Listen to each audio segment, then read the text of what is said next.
Hi, it's Lynn Shuck with Healing and Balance. We're going to be looking at Warrior One. Now, if you're in my classes, we don't do this pose a lot because I think it's really challenging. But I do want there to be an instructional video on it because every once in a while it comes up. So, Warrior One is not the same as Front Warrior where the back heel is off the ground. In fact, Warrior One, there's slight rotation in the back leg. If you're looking from the front, that back leg is at back foot is at a 45-degree angle to the front foot, both feet flat on the floor. And you can already start to see the problem. My pelvis is facing that way. So people step back into this pose, the hips turn, and then they yank back at the top. There's a lot of twist. There's not a lot going in the lower body to fix this. Or we want to fix this, so we move at the pelvis and it pulls on the back knee or on the back ankle or collapses into the hip. We want to get that lower body to do more of the work so that that isn't happening at the knee, at the ankle, at the hip, in the upper body. We get more of the legs working. This is a standing pose, and standing poses are supposed to use all the muscles from the waist down. So here we go. We're going to learn how to wake them up. So I'm going to have you not step back into it, but instead start from a wide stance. Eventually, you'll be able to step back and find all these instructions. But for now, we start in that wide stance. And we're going to turn the toes out 90 degrees on the front foot and the back heel a little bit. But this is actually going to be too wide for the way I want you to be able to work in the pose. So once you kind of have that, scoot your back foot in about a foot, 10 inches, or you could scoot the front foot in, doesn't matter, but move one leg. And then, so we have a much shorter stance. We're going to turn the back heel out much more. So now we get to that 45-degree angle to the front foot. And you can see you're very easily starting to turn your pelvis toward the front leg. And we bend the front knee. We're going to press both heels into the ground. So already we start to wake more leg muscles up. And then rather than turn this from the hips or the shoulders, I'm going to start this way down back here near my ankle. I'm going to imagine my shin internally rotating. I'm going to try and turn the front of my shin in and the front of my thigh in, and you can see how it's starting to turn me more toward the front leg.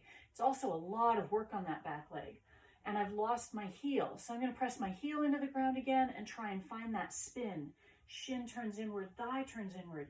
I can now even try and squeeze in at the top of the thighs, and I've gotten about as far as I can go. I'm still not facing that front leg, but I'm a lot closer.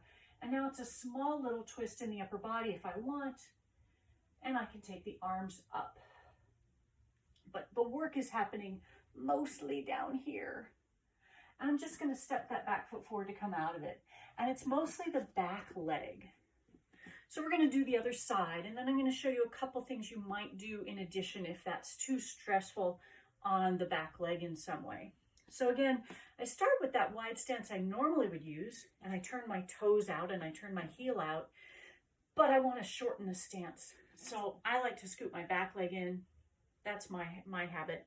Turn your back heel out further to find that 45-degree angle of the back foot to the front foot. Again, you can see I'm much more facing the front leg now than I was when it was turned a little bit. I'm going to bend my front knee.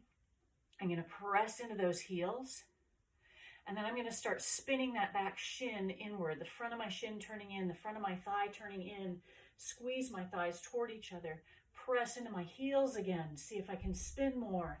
And I'm pretty close on this side. I'm almost facing the front, but not quite. But I'm going to be content there. I'm going to turn my shoulders a little more and take the arms up.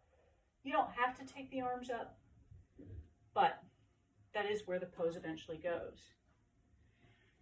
Now, if you are in this pose and you've narrowed your stance and you've turned your heel and you're starting to do that internal rotation and it's bothering your ankle or your knee, you might try putting something under that back heel just to relieve that tension so that you can start to rotate it more. And boy, if I lift that heel up, I can really rotate to face the front leg. So that means my ankle is actually one of the things that's limiting me.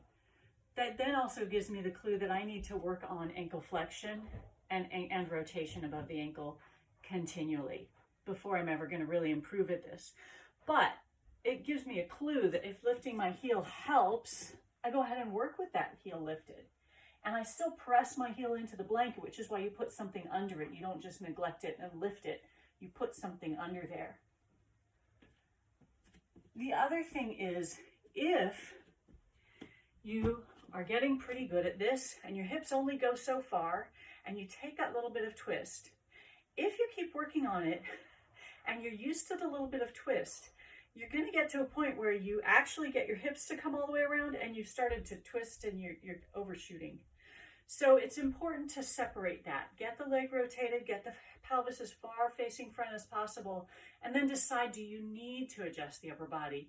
If it always becomes habit, you might find yourself past facing forward, because at a certain point, you just might get those hips to face forward.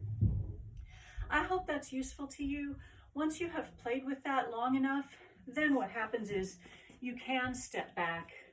You can find your heels and engage the legs. I just find that introducing it as an action that starts down at the feet first is easier to do from here when you're already on both feet than it is to shift weight and then try and find it all. So I hope that's helpful to you as you work toward Warrior One, if you work toward Warrior One. And yeah, that's all I got. Have a good time with it.